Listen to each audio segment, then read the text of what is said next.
Bien, vamos a arrancar entonces con la clase de hoy.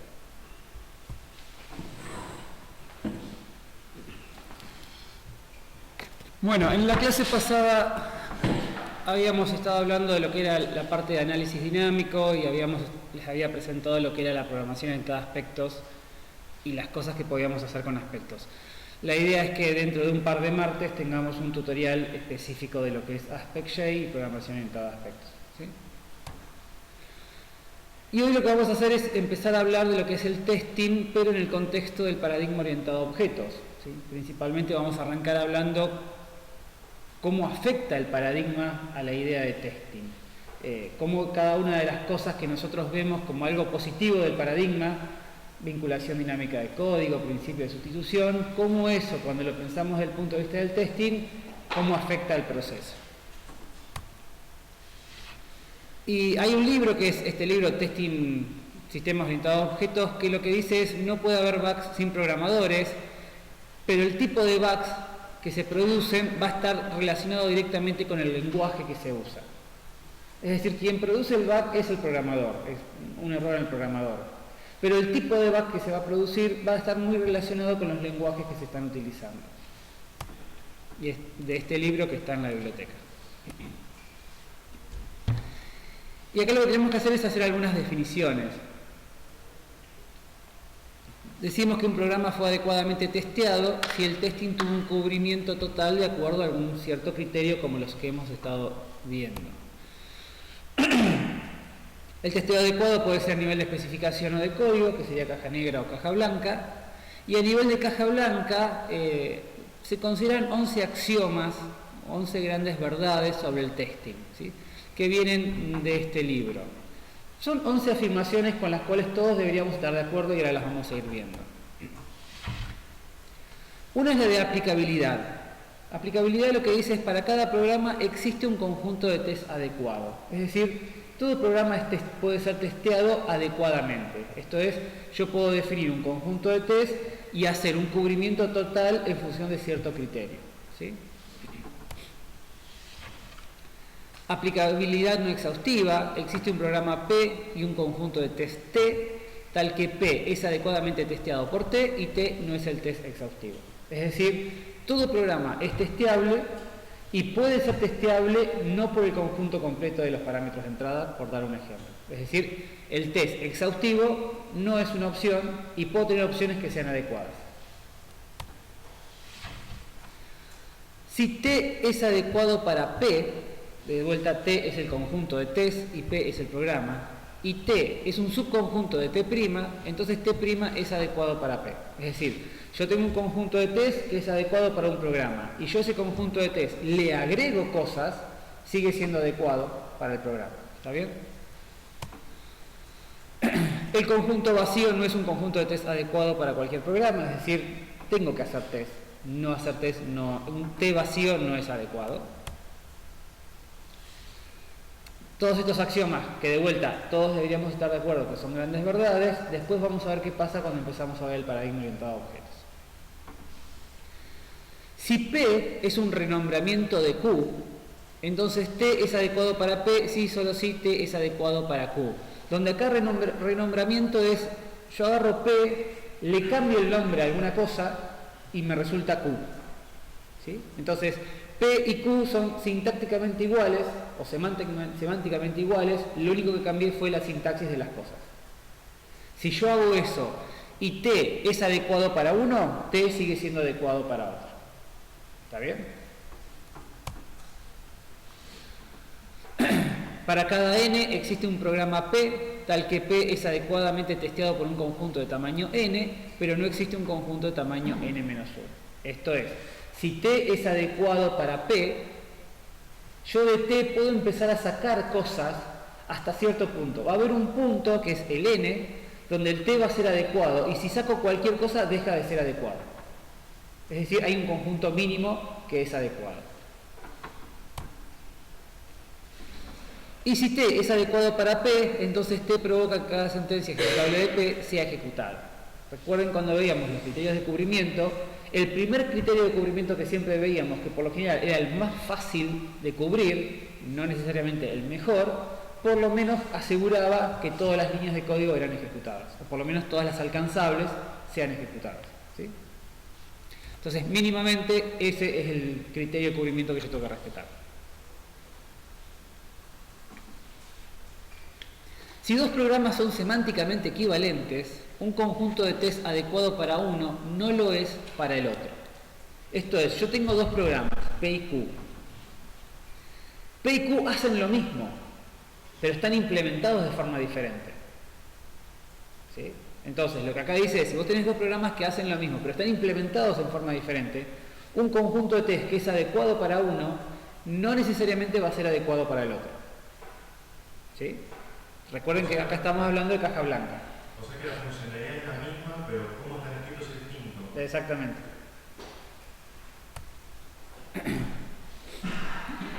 Si dos programas son sintácticamente similares, un conjunto de test adecuado para uno no lo es para el otro. Yo tengo dos funciones que hacen cosas diferentes, pero la semántica de la función es diferente, entonces un conjunto de test adecuado para uno no necesariamente es adecuado para la otra, ¿sí? O sea, si yo tengo una función que es incrementar la fecha en un día y tengo una función que es incrementar un contador en uno, sintácticamente se pueden ver como dos funciones muy parecidas. Hay un más uno, a algo le sumo uno, pero la semántica de lo que estoy haciendo es diferente, ¿sí? Entonces, esto es lo que dice es, si hay un conjunto de test adecuado para una, no necesariamente ese conjunto de test es adecuado para la otra, ¿sí? El testeo adecuado de dos componentes Q y R en aislación no es suficiente para asegurar el testeo adecuado de Q unido a R. Esta es la razón por la cual existe el testing de integración. Si yo testeo las dos componentes por separado, eso no me asegura que al unirlas todo va a funcionar bien. Si a Q una componente del programa P, si T es un testeo adecuado de P, no necesariamente T es un testeo adecuado de Q. Yo tengo un programa que usa una componente y tengo un conjunto de test que es un test inadecuado para el programa. Ese test no me asegura que es un test inadecuado para una de sus componentes, ¿sí? Porque eso va a depender de cómo el programa esté usando la componente. ¿Se entiende? O sea, el test es adecuado para todo el programa, pero no para el componente adentro de ese programa. El test es adecuado para el programa. El programa usa una componente. ¿Sí? Entonces, si T es adecuado para P, eso no significa que T sea adecuado para con la componente que usa el programa. ¿Está bien? Entonces, teniendo en cuenta estos axiomas, veamos los elementos principales del paradigma orientado a objetos y cómo se relacionan con los axiomas, ¿sí? Vamos a repasar TDP básicamente. Las clases. Las clases son una forma de encapsulamiento, ¿sí? La clase permite ocultar información. La interfaz y la implementación de una unidad están separadas desde el punto de vista conceptual, ¿sí? Si la interfase de una unidad se mantiene pero cambia su implementación, aquellos que usan la unidad no sufrirán cambio alguno. Esa es la idea, o eso es con lo que vendemos el paradigma. Si vos usás los servicios de la clase, yo te puedo redefinir la clase, cambiar la implementación y como vos usaste los servicios, queda todo andando bien. Ahora, ¿qué dijimos? Si dos programas son semánticamente iguales, pero cambia su implementación, un conjunto de test adecuado para uno no lo es para el otro. ¿Está bien? Entonces, si yo tenía un test adecuado para una clase que tenía ciertos métodos y después cambio la implementación de esos métodos, ese conjunto de test deja de ser adecuado, ¿sí? Otro problema con el encapsulamiento es que en muchos casos bloquea el acceso al estado interno del objeto, ¿sí? Muchas veces tenemos atributos que son protegidos o son privados, esos atributos representan el estado interno del objeto, y al ser protegidos o privados, lo más normal o lo más común es que yo no dé acceso a esos valores por fuera de la clase, ¿sí? Ahora, si yo estoy testeando la clase y necesito poder consultar si el estado del objeto es válido, necesito poder consultar esos valores.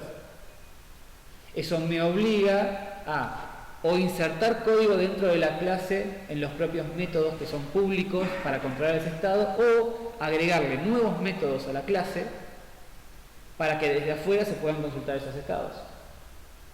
Y de nuevo, cada vez que yo estoy insertando código para testear, para poder testear algo, potencialmente estoy insertando errores nuevos.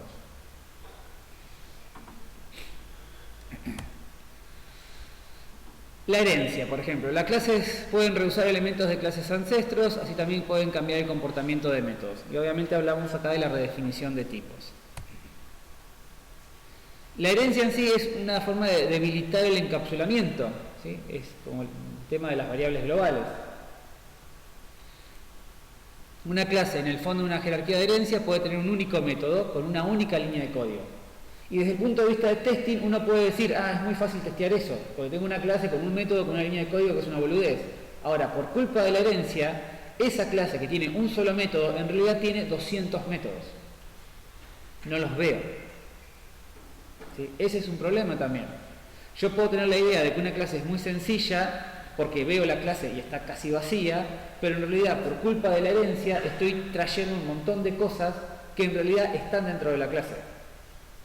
Eso hace que el testing sea muy difícil. En resumen, el paradigma orientado a objetos lo vendemos como una gran solución. Desde el punto de vista de testing es una pesadilla. ¿Sí? Por todos lados es un quilombo. No es que sea malo el paradigma, pero realmente complica mucho el testing. Y otro problema también con la herencia es, no solamente tengo métodos que no estoy viendo, tampoco puedo ver cómo están interactuando con el método que sí tengo. Yo tengo una clase que tiene un solo método. Por herencia traigo 200 más. No sé si estos 200 están interactuando con este método o no. Eso complica mucho más el tema del testing.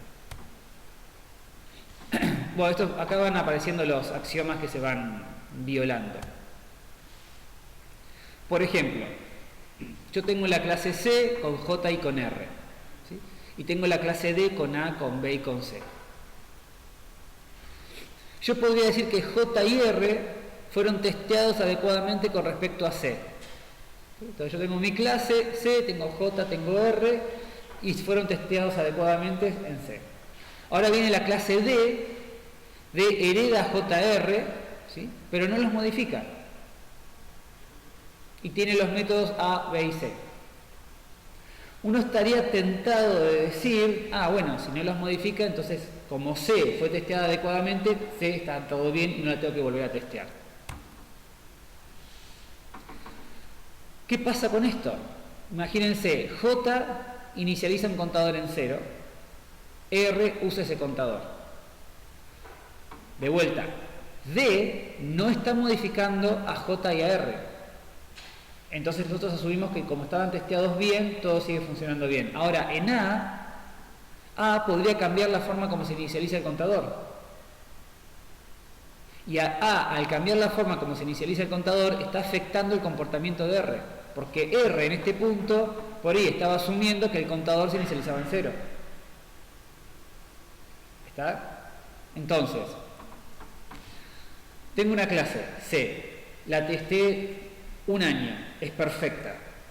Heredo de C, no modifico el comportamiento de C, pero solamente haciendo esto estoy cambiando el comportamiento de C. ¿Está bien? Entonces, ¿cuál es el resumen de todo esto? Tengo que estar constantemente testeando todo. ¿Sí? La reutilización que vendemos como una ventaja del paradigma, que es una ventaja, no estoy diciendo que el paradigma sea choto, no digo eso, hay que simplemente reconocer los problemas que presenta. Todo lo que yo heredo, aunque lo esté heredando perfectamente testeado, la realidad es que potencialmente lo tengo que volver a testear todo de vuelta. Entonces no puedo reutilizar el testing en el paradigma. No hace falta decir mucho. Con herencia múltiple es todo peor. Supongamos que Z hereda de X y de Y, ambos con el método M. Si Z usa X de M y se cambia a Y de M, entonces Z debe ser retesteado. El testeo apropiado de Y de M no asegura nada sobre Z en M. ¿Sí? Todos los problemas que teníamos con herencia múltiple acá se multiplican cuando pensamos en el testing. Supongamos que z hereda de x y de y, ambos con el método m. Si la versión de m que utiliza z se decide en forma dinámica, que era una forma de resolver la colisión en herencia múltiple, es mucho más difícil cubrir todas las posibles combinaciones. ¿Sí? Y supongamos que las clases a y b heredan de z y luego tenemos a x que hereda de a y b, x se transforma en un quilombo. O sea, si hacemos el dibujito del rombo en la herencia múltiple, arranco con z, a y b heredan de z, y después tengo a x que hereda de a y b. Entonces x está tomando duplicado todo lo que viene por z, a y b pueden haberlo redefinido. ¿Cómo testeo eso? Es un quilombo. ¿Cómo testeo una clase abstracta? No puedo. ¿Sí? No puedo hacer testing dinámico de una clase abstracta, porque no puedo crear una clase abstracta. Lo único que puedo hacer es hacer la clase concreta y testear esa clase. Pero no estoy testeando la clase abstracta, estoy testeando la clase concreta. La realidad es que una clase abstracta nunca se va a poder testear en forma dinámica. A lo sumo puedo hacer un testing estático. ¿Sí? Bueno, una clase abstracta permite definir una clase con una implementación parcial. Una clase genérica permite definir una clase en base a un tipo no definido.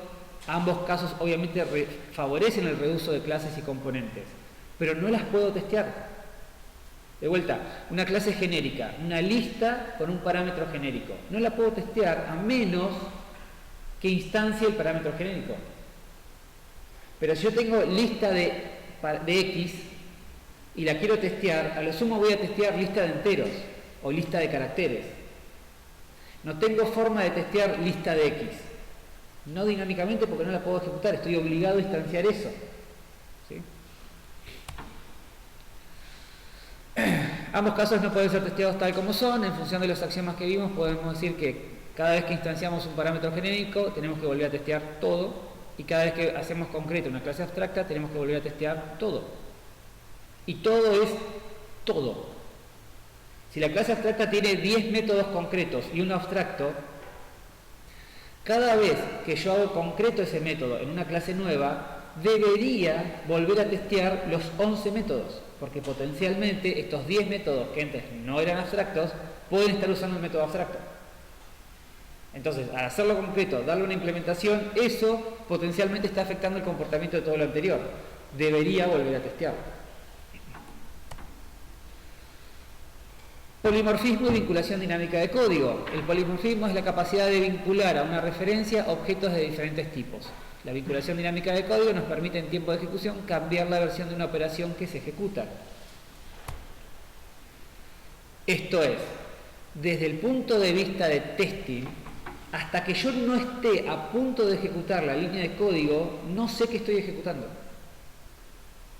¿Cómo hago para testear eso? Es complicado eso. O sea, más si encima la decisión de qué instancia voy a tener es dinámica. Si hay, de acuerdo al camino que yo sigo, es la instancia que estoy referenciando, por lo tanto es la versión del método que estoy ejecutando, ¿cómo hago para testear eso? La única alternativa que vamos a tener es testear todas las posibilidades.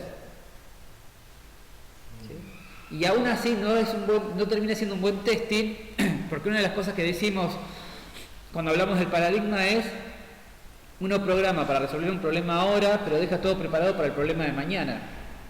Esa es en parte la ventaja de la vinculación dinámica de código. Si yo tengo una jerarquía de naves, ¿sí? Nave abstracta, X-Win, X-Win, X1. Si yo hago todo bien, si alguien después me agrega un nuevo tipo de X-Win, todo sigue funcionando. Ahora, lo que estamos viendo acá es, si me agregás un nuevo tipo de X-Win, tengo que testear todo de vuelta.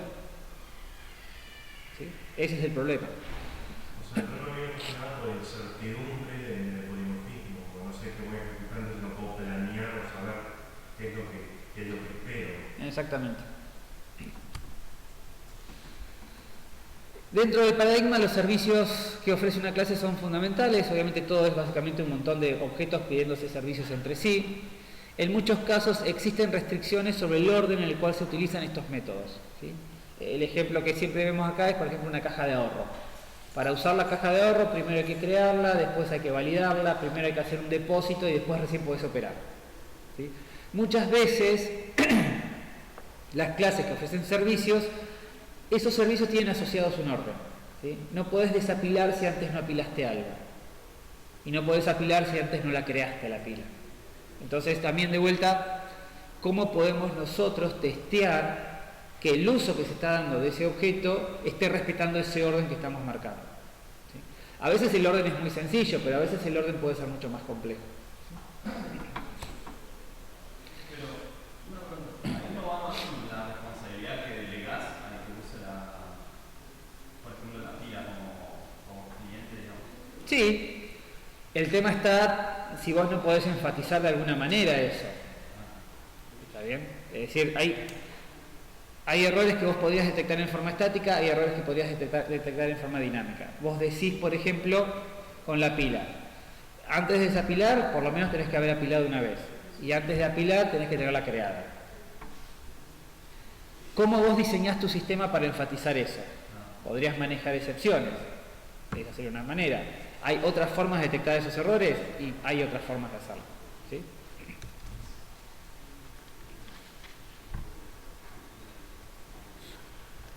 Y esto es lo que se conoce como el problema del yo-yo. Es lo que les hacíamos hacer ustedes en TDP con las trazas de la herencia.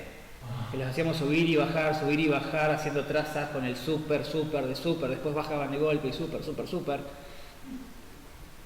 Es muy complicado de testear eso.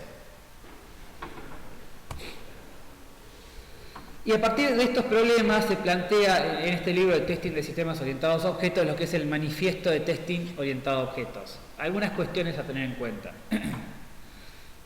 La esperanza de que se haga menos testing porque hay mucho reuso es una ilusión, eso no es así. La herencia, el polimorfismo y la vinculación dinámica de código son grandes herramientas dentro del paradigma, pero son grandes problemas desde el punto de vista del testing. El paradigma favorece el desarrollo incremental e iterativo, e igual debería ser con el testing. El testing debería ser incremental e iterativo, ¿sí? El testing debería acompañar el desarrollo del paradigma orientado a objetos. Sí, pasa. Algunos principios que se plantean en este manifiesto son los bugs únicos. El testing debería primero centrarse en los bugs propios del paradigma y después ser expandido a técnicas más clásicas. Es decir, apuntemos primero a cuestiones propias del paradigma como la herencia, vinculación dinámica del código y después pasemos a otro tipo de errores. Aprovechar lo que es la automatización del testing orientado a objetos, utilizando herramientas. Y como decía, el proceso tiene que ser iterativo e incremental y el tester debe considerar al testing a nivel de clase, método y paquete todo en uno. ¿Sí?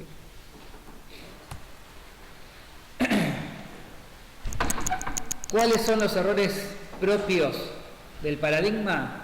La interacción entre métodos de una superclase y una subclase es propensa a errores. Es fácil de olvidar un override en aquellas clases que explícitamente tenemos que decir que un método se va a sobreescribir.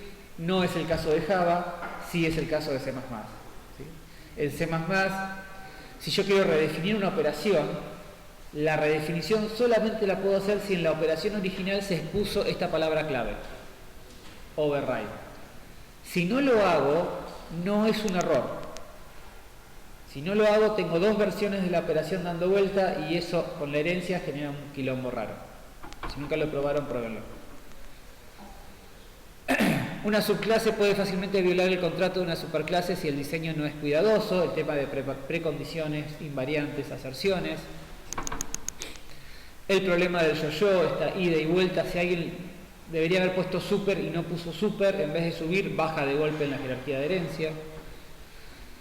Y muchas clases imponen restricciones sobre el orden en el cual los métodos son llamados. Hay que controlar que se respeten dichas restricciones. ¿Sí? ¿Cómo nosotros podemos controlar esto? Las restricciones de orden son más complejas cuando aparece la herencia.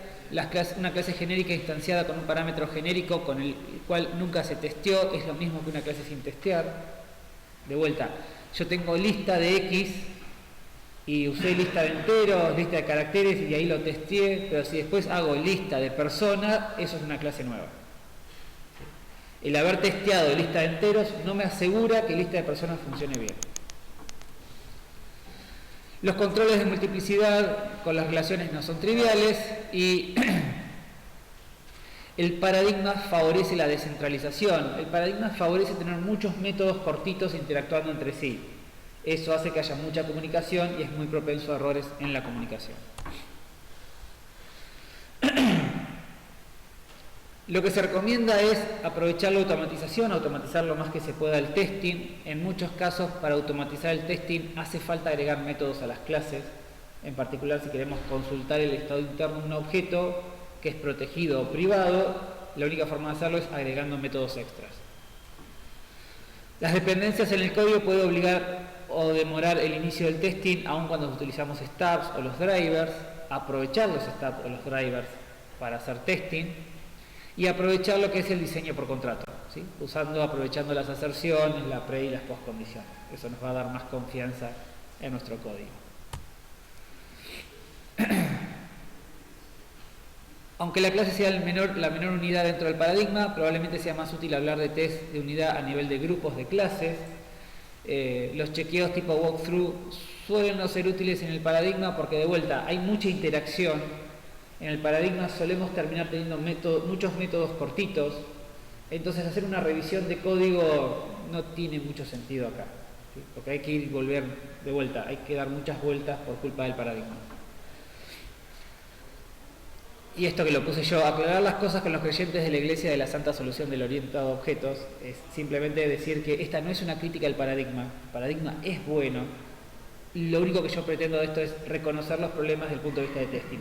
Si uno entiende los problemas desde el punto de vista del testing, uno puede aprovechar mucho más todavía el paradigma, ¿sí? Y ahora está el tema de decir, bueno, ¿cómo testeamos efectivamente un código orientado a objetos? Y podemos empezar a nivel de métodos. ¿Cómo testeamos métodos dentro del paradigma orientado a objetos? El paradigma, en el fondo, si usaron Java o C++, no deja de tener código. En la implementación de los métodos hay un if, hay un while, hay un repeat, como teníamos antes. Entonces, muchas de las técnicas que vimos de caja blanca se pueden aplicar a lo que es testing a nivel de métodos, ¿sí?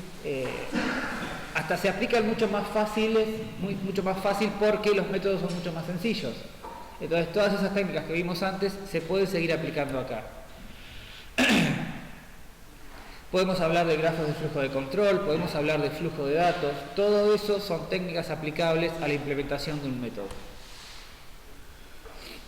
Podemos ver los métodos desde el punto de vista de caja negra, a partir de su función y los parámetros que reciben, y aplicar clases de equivalencias o tablas de decisión. Todo eso también siguen siendo técnicas válidas. Dentro de lo que son métodos recursivos, existe lo que es el Recursive Function Test, que da algunas pautas para testear métodos recursivos. Hablando de lo que son errores propios de los métodos recursivos, tenemos la ejecución continua, cuando la precondición no se satisface en el primer llamado o durante los llamados recursivos, se omite el caso base, la lógica del caso base recursivo es incorrecta, la condición del caso base contiene el operador incorrecto, el caso base retorna el valor incorrecto y la postcondición no se satisface al volver de la recursividad. Estos son algunos de los tipos de errores comunes que uno podría encontrar en llamados recursivos y podría diseñar casos de test apuntando a estos problemas. En el caso de que yo esté recorriendo una estructura, los errores comunes son no reconocer la estructura si está corrupta, se inicializa en forma incorrecta o corrupta la estructura, no se reconoce correctamente la estructura o el algoritmo no es el apropiado para la estructura en sí. Yo puedo apuntar también a testear estas cosas. En tal sentido, lo que se recomienda es diseñar casos de test que intenten violar la precondición en el primer llamado y por lo menos una vez durante la secuencia recursiva, intente violar la postcondición en la vuelta de la recursividad. Se puede hacer análisis de valores límite en la profundidad de la recursión con 0, 1 y un máximo si se puede identificar, y buscar generar todas las excepciones posibles en el contexto donde está el método y ver cómo responde el método recursivo a una excepción.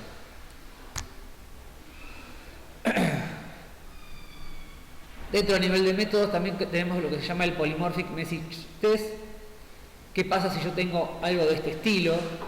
Defino una instancia de la clase A, pido el método f de A, y yo lo que tengo es una jerarquía de herencia como tengo acá, donde C hereda de B, B hereda de A y todos tienen F.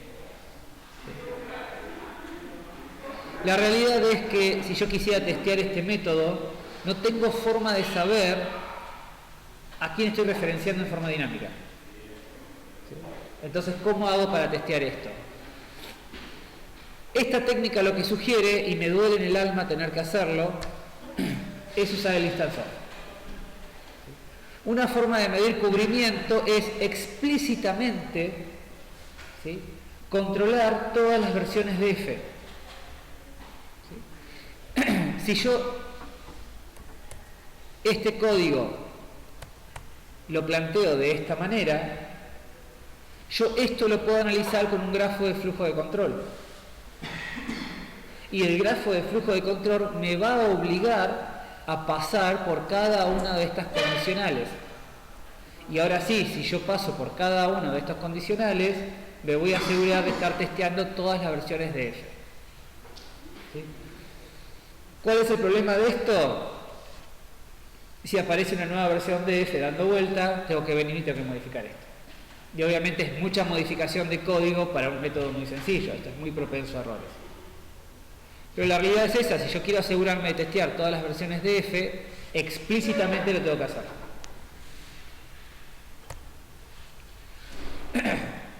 Si nos limitamos solamente a testear a nivel de métodos, podemos estar obviando problemas en las interacciones dentro de las clases. Y acá pasamos a lo que es el testing a nivel de clases. ¿Sí? Y el testing a nivel de clases es casi como una mini integración. Entonces, algunas técnicas que habíamos visto de testing, que vamos a ver en realidad de testing de integración, también se aplican a nivel de clases.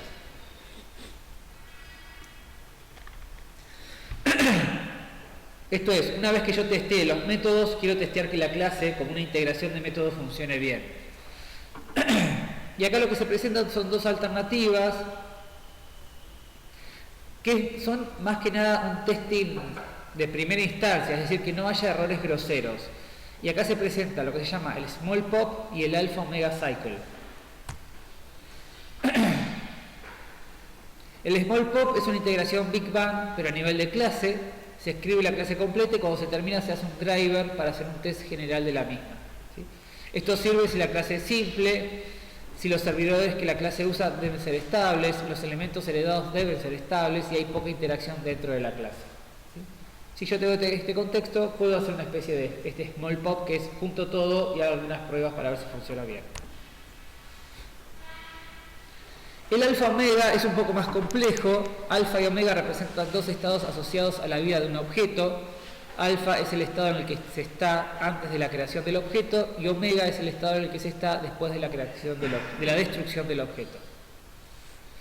La técnica alfa omega lo que busca es llevar un objeto desde alfa hasta omega, enviando cada mensaje posible disponible del objeto. ¿Sí? Esto es, creo el objeto, le pido todos los métodos que le pueda pedir al objeto de forma tal de poder llegar a la instancia donde ya lo puedo destruir. E intento verificar que en ese ciclo todo funcione bien. A este nivel no se busca cubrir un cubrimiento de sentencias ni de responsabilidades, solamente se busca ejecutar todos los métodos del objeto y llegar a omega. Si se logra cumplir este ciclo, entonces se puede pasar a test más complejos. ¿Qué es lo que se sugiere para hacer un alfa omega? Primero llamar al constructor, después llamar a todos los gets, después llamar a todos los métodos booleanos, después llamar a todos los sets, después llamar a todos los iteradores y después llamar al destructor. ¿Sí? Alfa omega no me asegura que la clase funciona bien, ¿sí? No es un gran test, es una primera instancia de test para hacer un control a grandes rasgos de que las cosas funcionen bien y después avanzar con detalles más finos.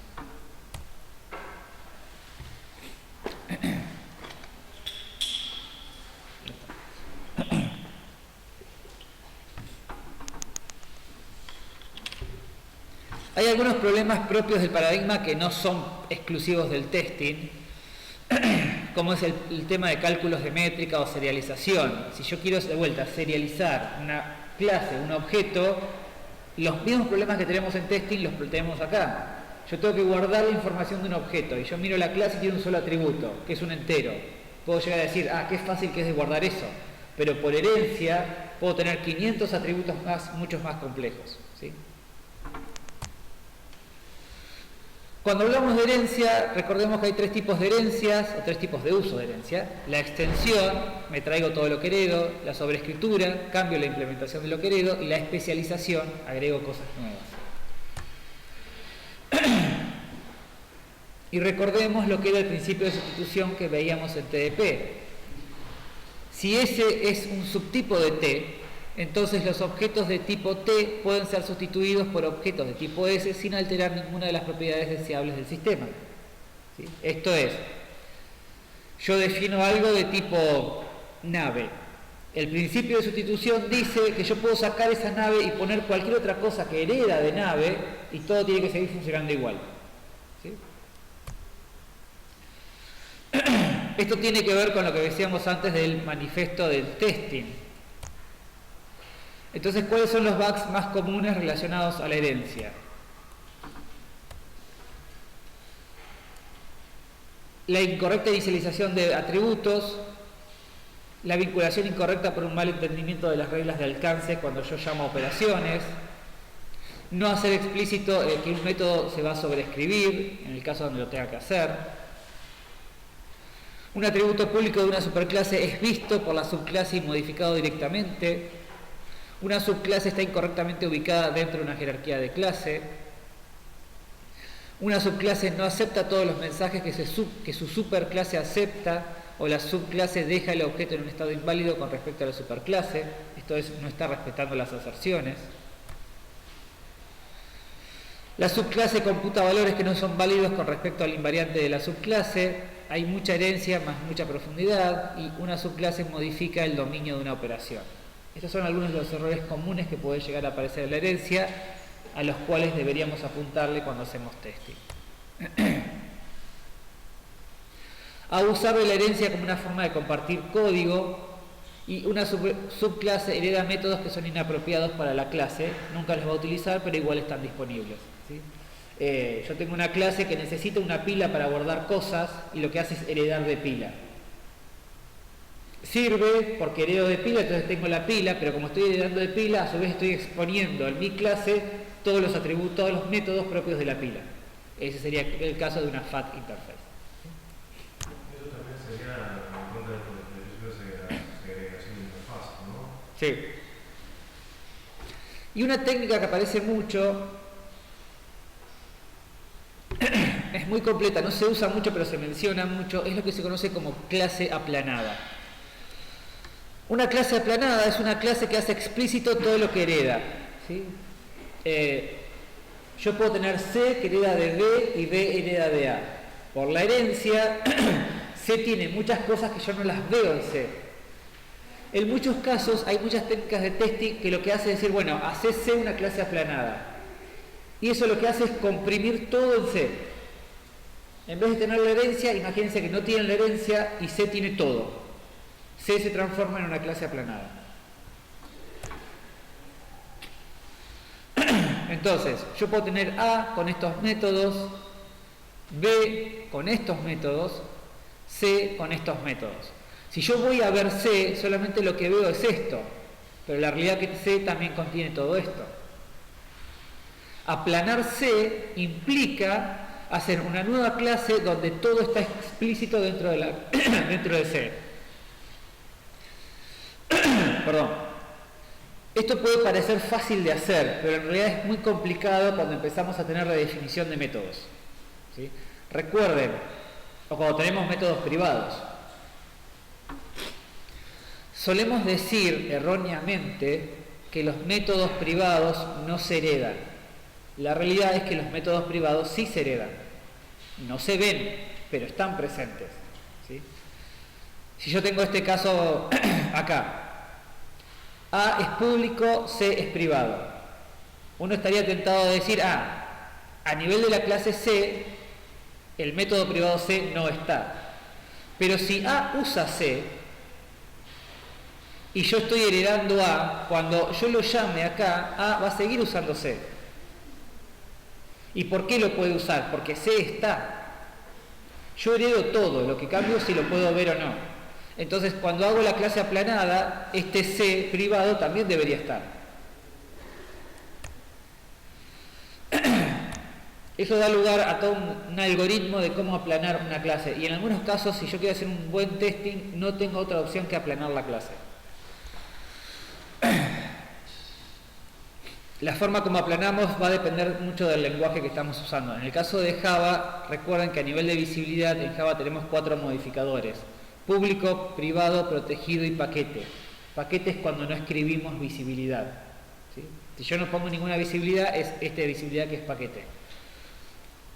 Una subclase puede acceder directamente a todo lo que está declarado como público, protegido o paquete. Todo lo que sea privado solo puede ser accedido directamente dentro de la clase que lo declara, ¿sí? Dentro de lo que es aplanar una clase, público, paquete y protegido, lo vamos a denominar visible. Todo lo que sea privado lo vamos a llamar invisible. ¿Cómo hago para aplanar? Los atributos que no son sobrescritos y que son visibles se bajan directamente de la superclase a la subclase. Si un atributo no es sobrescrito y es invisible, entonces tenemos que analizar si algún método visible lo accede en la superclase. De vuelta, si yo tengo un método que es privado, solemos decir que ese método no se baja en la herencia. En realidad sí se baja. Para aplanar, solamente lo vamos a bajar si hay alguien que lo está usando. Si nadie lo usa, entonces no tiene sentido bajarlo. Si un método de la superclase accede al atributo invisible y el método no es sobrescrito, entonces el atributo debe bajar a la subclase, excepto que ninguno de los métodos que acceda a ese atributo bajen. ¿Sí? Los atributos que son sobrescritos se deben bajar de la superclase a la subclase si también se está bajando los métodos que lo utilizan. Es importante notar que en el caso de los atributos que son sobrescritos, si el lenguaje me permite sobrescribir atributos, se debe hacer un renombramiento del atributo y de cada referencia al mismo en los métodos que se bajan y lo utilizan, porque tengo que ser consistente. Si yo en la superclase tengo un método, ¿sí?, que accede a un atributo y después yo estoy redefiniendo ese atributo, yo en la clase que estoy aplanando tengo que tener las dos versiones del atributo. Y en el método original que accedí al atributo original, tengo que actualizarlo para que acceda al nombre que yo le puse nuevo, para mantener esa vinculación que yo estaba haciendo antes.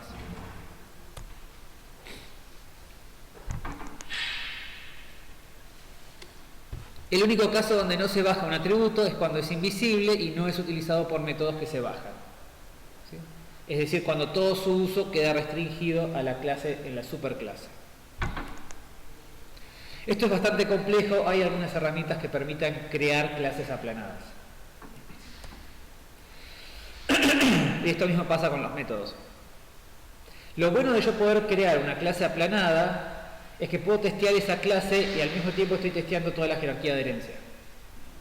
Pero tengo todo ahí en la misma clase, es mucho más fácil de ver. Y este es un algoritmo para decidir si se baja o no un método o un atributo. Es bastante complejo hacer esto. El tema es que yo al aplanar la clase estaría como copiando y pegando todo el código. ¿Sí? La clase nueva. Sí, es una clase nueva. O sea, no la vas a usar esa clase nueva para tu proyecto, para tu desarrollo, pero te va a facilitar el testeo de esa clase. ¿Sí?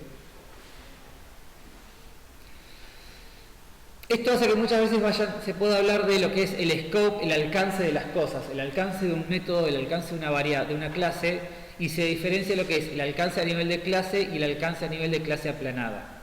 ¿Sí? A nivel de clase hace referencia a todo lo visible a nivel de una clase, sus atributos y sus métodos, Y a nivel de clase aplanada hace referencia a todo lo que es visible de una clase más todo lo que contiene por herencia.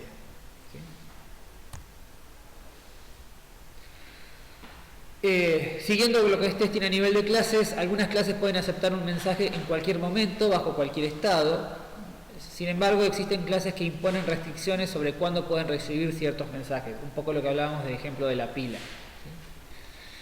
Estas restricciones pueden involucrar mensajes anteriores o el contenido del objeto. Esta situación se conoce como la class modality. Y podemos definir distintos tipos de modalities. Hay 4 tipos de modalities que se identifican. Las clases no modales son clases que no imponen restricciones sobre la secuencia de llamados. O sea, pedime el método que quieras, cuando quieras y está todo bien. Las unimodals son clases que imponen restricciones sobre la secuencia de llamados, pero las restricciones no involucran el contenido del objeto, sino los llamados anteriores. Es decir, yo expongo una serie de llamados. El orden en el cual los vas a llamar está dado por los llamados anteriores, no por el contenido del objeto, que es el caso de la caja de ahorro. En la caja de ahorro yo podría decir, para vos poder usar la caja de ahorro, primero tenés que crearla, después tenés que validarla, después tenés que primero hacer un depósito y después podés depositar y retirar todo lo que vos quieras. Ahí la secuencia, el orden está dado por la secuencia de llamados. Las quasi-modal, la clase impone restricciones sobre la secuencia de llamados y las restricciones solo dependen del contenido del objeto. Esto sería, vos solamente podés apilar si la pila no está llena. O vos podés desapilar solamente si la pila tiene por lo menos un objeto. Ahí la restricción a si podés o no hacer el llamado está en función del estado del objeto. Esas son las quasi-modal. Las modals son las que ponen restricciones combinando secuencia de llamados y contenidos de los objetos.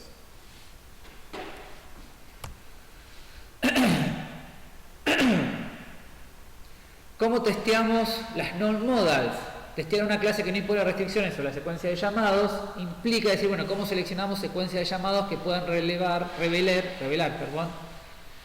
problemas de la clase? Y acá lo que se plantean son algunas estrategias. Una es, por ejemplo, la alfa-omega. Intentar ir con el objeto desde alfa hasta omega, probando la misma secuencia que habíamos visto antes y ver si eso produce algún cambio. Otras estrategias podrían ser la Define Use Sequence, que es esa secuencia consiste de un método def seguido de todos los métodos use posibles. Hacer secuencias aleatorias de sets y gets. Y la otra es las secuencias, la suspect. Si existen secuencias que son sospechosas por alguna razón, entonces se prueban esas secuencias. ¿Sí? Estas son distintas estrategias que podemos llegar a seguir. Las unimodals, recuerden, son las que imponen restricciones en función de las secuencias anteriores, los llamados anteriores. Y acá hay un trabajo que es muy interesante, que lo hicieron Kirani y Tsai hace mucho tiempo, que desarrollaron una propuesta que se llama especificación de secuencias de métodos. Y básicamente lo que esta gente dijo es, dada una clase, por ejemplo la clase pila, que yo tengo los métodos de la clase pila, que son por ejemplo push, pop y isEmpty, se pueden definir secuencias de llamados, ¿sí? Como concatenación de llamados. Por ejemplo, push, push, pop, isEmpty, pop. Algunas de estas secuencias van a ser válidas. Y lo que ellos propusieron fue especificar el uso correcto de los métodos de una clase a partir de una expresión regular. Porque básicamente es eso lo que yo quiero decir. Lo que yo estaba diciendo antes, para poder usar la caja de ahorro, digo, primero crear, después validar, después hacer un depósito. Después podés depositar o retirar todo lo que vos quieras para después destruirlo o terminarlo. Eso es una expresión regular. Entonces ellos lo que proponen es usar expresiones regulares como una forma de documentar el uso correcto de una clase, cuando tengo las unimodals. Claro, tengo un autómata regular. Exactamente. Entonces, por ejemplo, yo tengo la caja de ahorro. Caja de ahorro tiene los métodos crear, verificar, depositar, retirar y borrar. Yo podría decir que el uso correcto de una caja de ahorro es crear, verificar, operar y borrar. Donde operar es depositar y después hacer transacciones. Y hacer transacciones es depositar o retirar muchas veces. ¿Sí? Y esa es la expresión regular. Yo ahora lo que necesito, o lo que estaría bueno tener, es alguna forma de verificar en ejecución que los métodos que se están pidiendo de la caja de ahorro se deriven de esta expresión regular. Si yo pudiese hacer eso, tengo una herramienta para hacer testing dinámico. ¿Se entiende lo que digo? ¿Sí?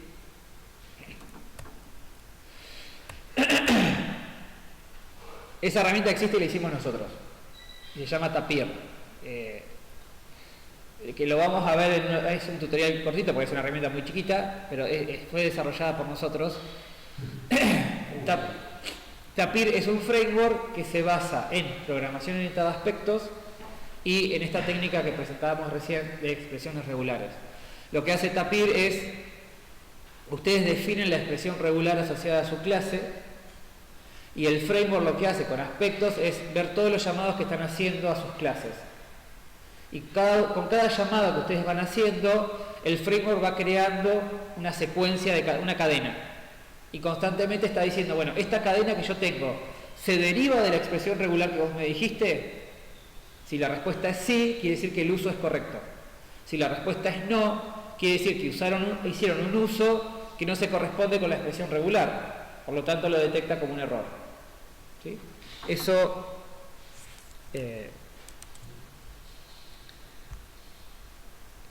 es mostrarle una cosita chiquitita nada más, después lo vamos a usar en el tutorial.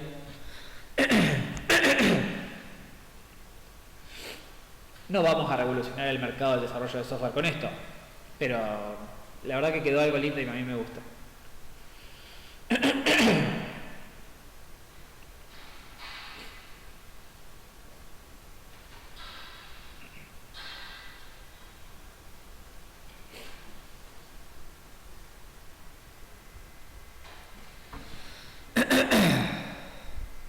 ¿Dónde estamos?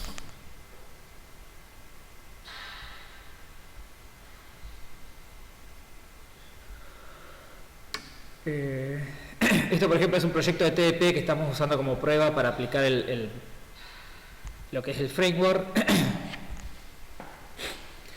Este es el núcleo del framework, que es un aspecto. El framework maneja un mapeo, un hash map, donde tiene objetos, expresión regular, cadena de secuencia de llamados. Entonces constantemente está chequeando con respecto a esa expresión regular. Y todo se resuelve con un aspecto, es decir, bueno, lo que hago es capturar todas las ejecuciones que vea pasar, veo si la ejecución corresponde a un objeto del cual me informaron que hay una expresión regular, y en ese caso comparo las cadenas de caracteres, ¿sí? Y si no hay un matching, entonces ahí es donde se informa el error. El framework permite dos tipos de información de errores. Uno puede decir, bueno, si no se respeta la expresión regular, informame el error y pará la ejecución, o informar el error y dejar continuar la ejecución, porque quiero probar más cosas. Por eso que está el abort y el continue.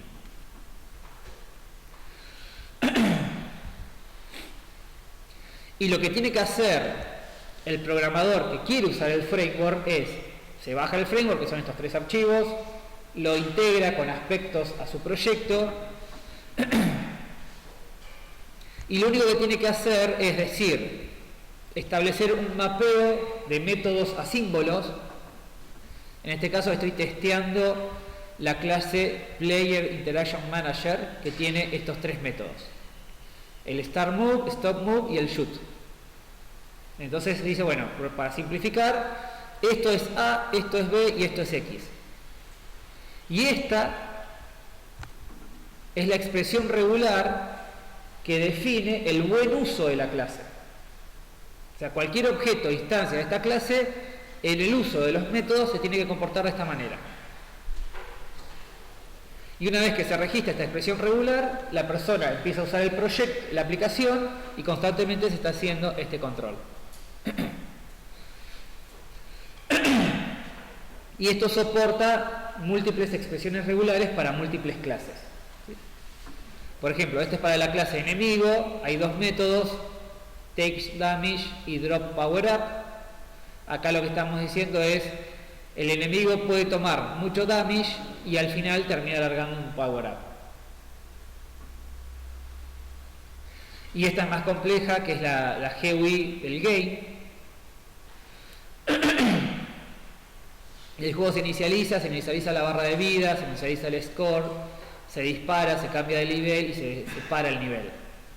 Esta es la expresión regular, esta es más compleja, que describe el buen uso de esto. En particular es más compleja porque en una misma ejecución yo puedo querer arrancar a jugar muchas veces.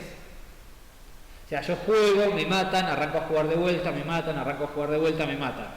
Para poder representar ese ciclo es que la expresión se vuelve más compleja. Por ahora, el framework solamente soporta una expresión regular por clase.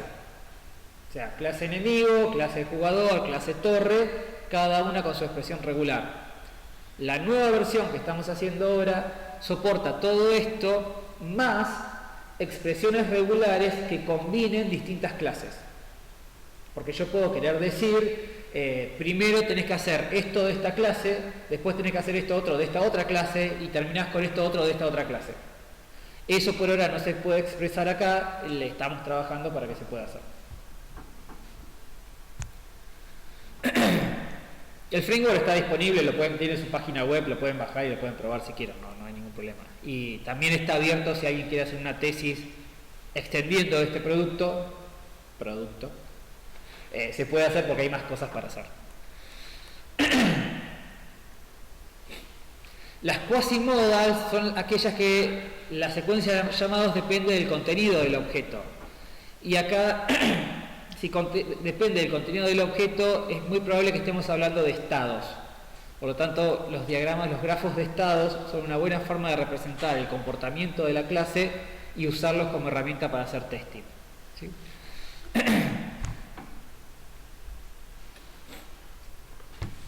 Acá las estrategias son describir las restricciones de contenido como un diagrama de estados o tabla de transición, utilizar los invariantes y precondiciones como condiciones guarda en las transiciones. ¿Sí? Esto sería, por ejemplo, para el caso de una pila.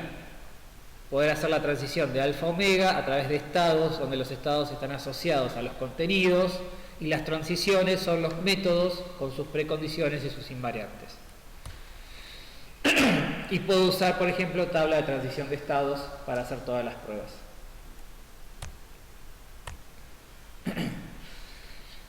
La modal es la que combina las dos cosas, donde las restricciones dependen del contenido del objeto y de los llamados anteriores, y obviamente podemos combinar las dos cosas. Expresiones regulares, como habíamos visto antes, más diagrama de transición de estados. ¿Sí? Bien, listo con esto. Ahora viene Coti y Matías para terminar con la práctica.